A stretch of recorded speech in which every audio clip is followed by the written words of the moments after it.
dear brethren, Jesus gives us a private invitation to prayer.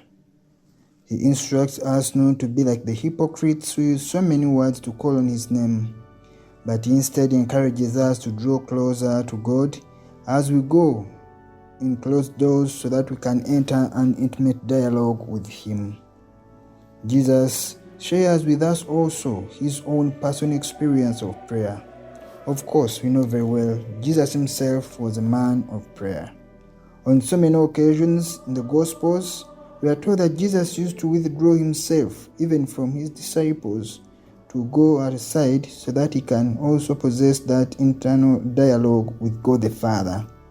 And all who want to follow his example will surely be happy, because prayer is the very source of all happiness, the very source of all holiness, the very source of all that is good, and it also nourishes the soul. Prayer also helps us to keep watch of our enemies who are planning to attack us. It is during prayer that God gives us the intuitive encounter with the Spirit so that we can also come to the knowledge of the truth. And most importantly, why prayer is very important in our lives, dear brethren. None of us can say that he or she lives without challenges in life.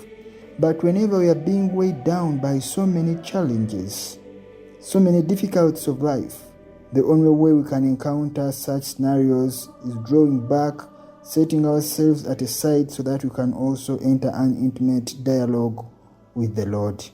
That's why Jesus is insisting on prayer as the point to consider if we are to move ahead with our holy life. Prayer also is a beacon of intense light that illumines our way, enabling us to see clearly every obstacle that is meant to block our paths. Satan is busy planning for you and me.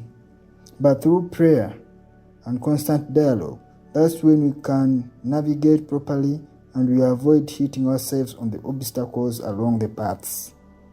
Personal prayer, dear friends, moves us to do the work of God and to fulfill our family and social duties.